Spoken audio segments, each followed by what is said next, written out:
Assalamualaikum warahmatullahi wabarakatuh. Nah teman-teman, sekarang mari kita mulai dengan cara menghilangkan kubus terlebih dahulu. Nanti kita juga membutuhkan kubus lagi. Ini sengaja dihilangkan agar supaya tutorial ini terlihat lebih jelas. Sekarang kita mulai memasukkan foto. Untuk memasukkannya kita membutuhkan media yang disebut dengan image explain. Image explain ini perlu kita aktifkan terlebih dahulu. Caranya adalah masuk ke edit, kita pilih preference, lalu ke add-on, kita tulis di sini image. Kita checklist image explain, kemudian kita keluar. Selanjutnya kita masukkan foto, kita masuk ke add, image, kita pilih image explain. Selanjutnya kita masuk ke folder tempat dimana foto kita disimpan.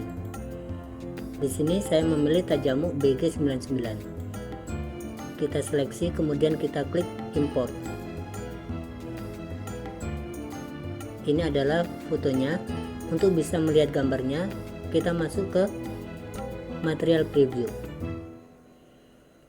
Selanjutnya, foto ini kita arahkan ke depan. Caranya adalah untuk rotasi Z kita buat 0. Lalu kita melihat dari sisi depan. Caranya kita masuk ke view, kita pilih viewport dan kita pilih front, atau kita tekan numpad 1. Berikutnya kita masukkan kembali kubus. Untuk melihat ukuran keduanya, kita masuk ke wireframe. Ini adalah kotak kubus dan ini adalah kotak foto. Kita pilih kubus, lalu kita sesuaikan ukurannya dengan foto dengan cara mengatur scale.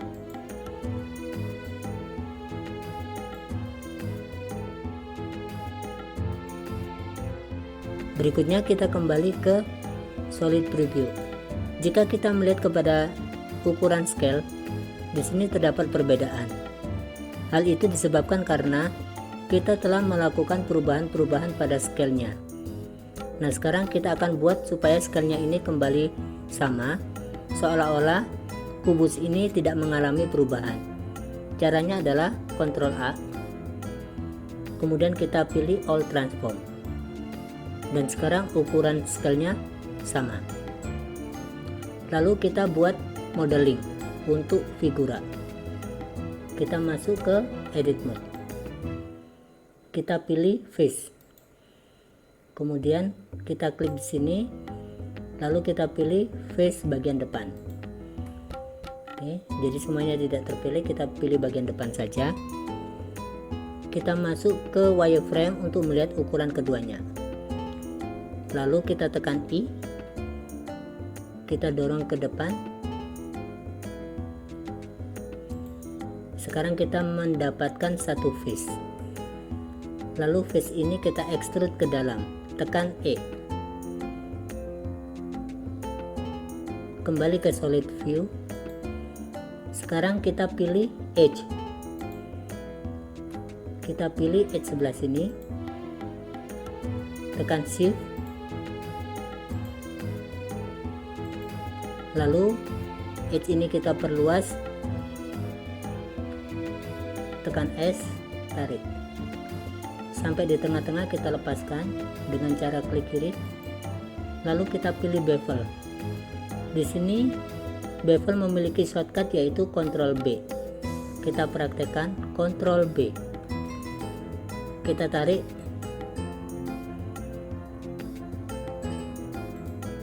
Kita masuk ke sini, kita atur segmennya, kita tambahkan. Lalu kita masuk ke custom. Di custom ini kita bisa mengatur bentuk bevelnya.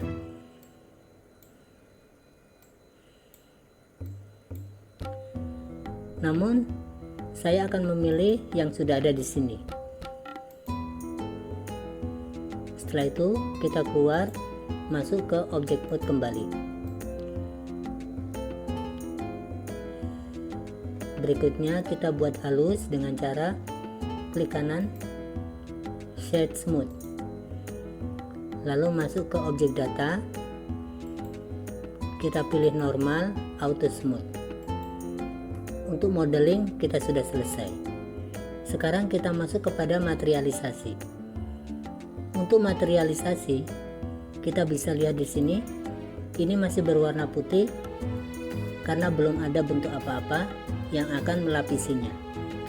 Nah, untuk materialisasi saya akan menggunakan image texture dan saya akan mengambil secara gratis dari internet. Di sini ada banyak macam-macam tekstur dan saya akan memilih yang ini. Ini gratis. Ada pilihan 3, kita download di sini. Dan saya sudah mendownload. Sekarang kita kembali ke Blender. Kita pilih kubus tadi. Lalu kita masuk ke shading, new. Kita dekatkan dulu supaya kelihatan lebih jelas. Kemudian kita aktifkan terlebih dahulu node wrangle. Masuk ke edit, reference, tulis node wrangle. Kita pilih node wrangle, kita aktifkan checklist. Keluar. Kemudian kita klik Principled BSDF. Tekan Ctrl Shift T. Kita pilih tekstur yang tadi kita download. Ini adalah tekstur yang tadi kita download. Kita pilih ketiganya, kita klik. Tidak bisa. Kalau tidak bisa, kita bisa melakukannya secara manual. Shift Ctrl T. Kita masukkan ini terlebih dahulu.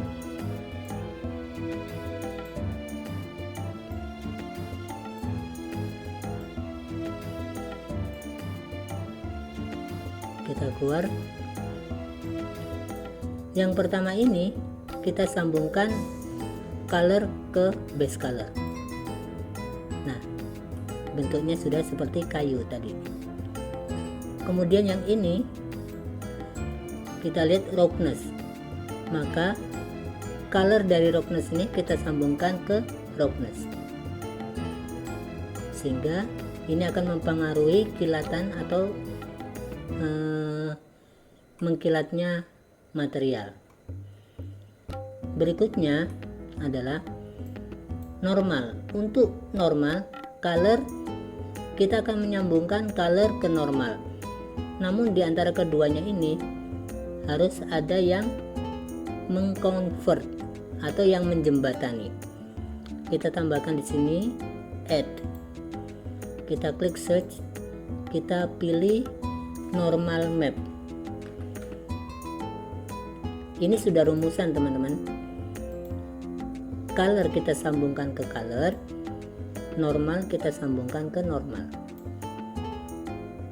dan kita sudah bisa melihat hasilnya.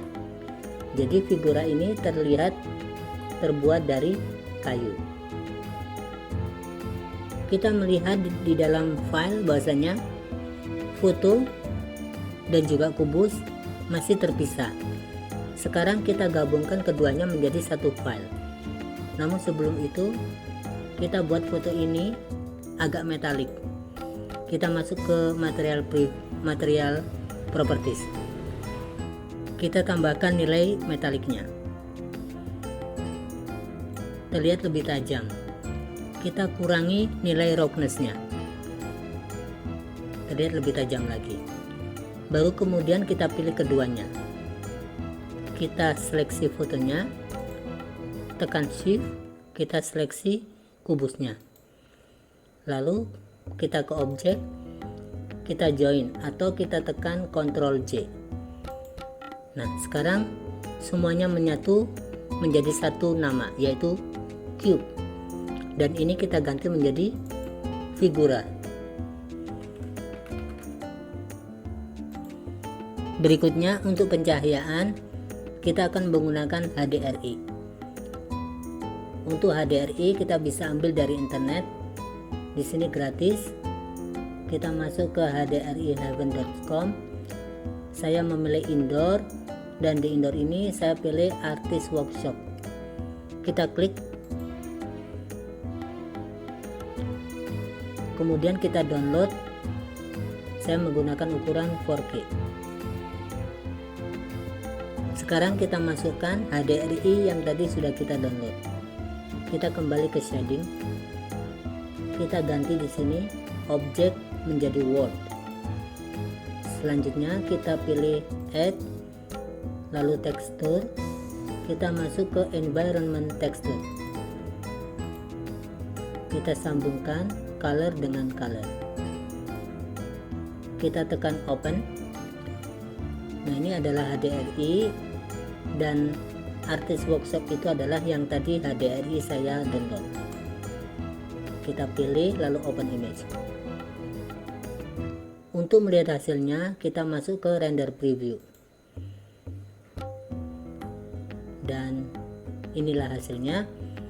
Kita kembali ke layout. Sekarang kita masukkan alasnya. Kita pilih mesh, kita pilih plane. Kita perlebar. Kita kembali ke shading. Kita kembali ke objek. Untuk alasnya ini kita klik, kemudian new. Kita buat sama seperti figura tadi, kita menggunakan image texture.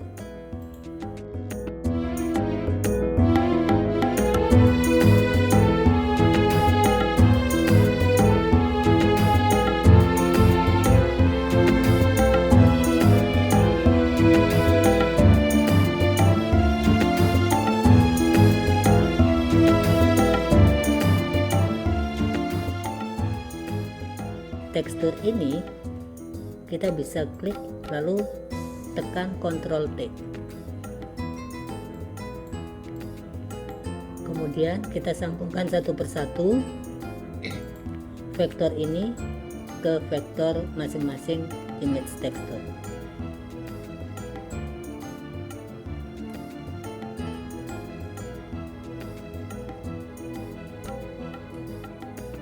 Kemudian dari sini kita bisa atur misalkan skalasinya. Scale-nya kita buat lebih kecil dengan cara meningkatkan ukuran scale-nya.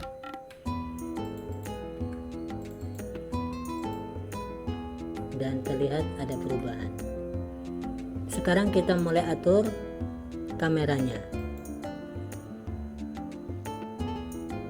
Kita buat kameranya ke center terlebih dahulu. Caranya semuanya kita ganti ke angka 0. Kemudian rotasi X nya adalah 90 derajat. Dengan demikian kameranya berdiri tegak. Kita masuk ke kamera.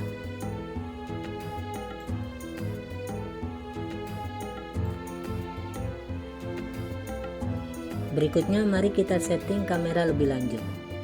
Kita keluar dulu dari kamera, lalu atau kita klik kamera ini, masuk ke objek constraint. Kita klik, kita pilih track to. Di sini kita pilih target. Targetnya adalah figura. Nah, ketika targetnya ke figura, maka kemanapun kamera ini kita arahkan, dia akan selalu melihat kepada kamera. Kita bisa atur backgroundnya dengan cara kita kembali masuk ke shading, lalu kita pilih world, kita klik environment texture tadi, lalu tekan Ctrl T. Kita lihat dari sudut pandang kamera.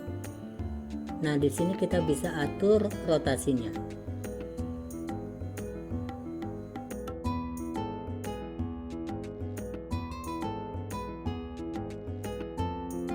Berikutnya kita atur lensa kamera. Kita gunakan depth of field. Di sini kita masuk ke viewport display. kita klik limit. Dengan mengatur limit kita akan tahu posisi yang menjadi titik fokus ini. Kita atur titik fokus ini tepat di gambar atau fotonya. Kita masuk ke depth of field. Nah, di sini kita mulai atur.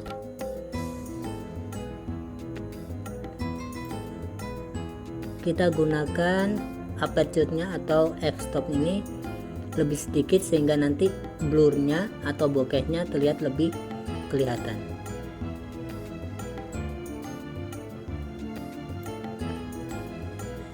Untuk renderingnya saya menggunakan cycle.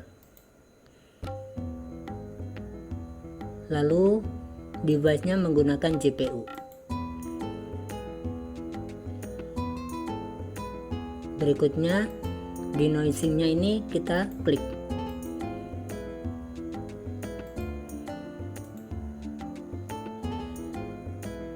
Kemudian kita masuk ke kamera. Terlihat bahwasannya backgroundnya terlihat bokeh dan fokus kepada kamera. Nah, dengan menggunakan cycle, hasil foto ini terlihat lebih realistis. Sekarang mari kita lihat hasil rendernya. Kita masuk ke render, kita pilih render image.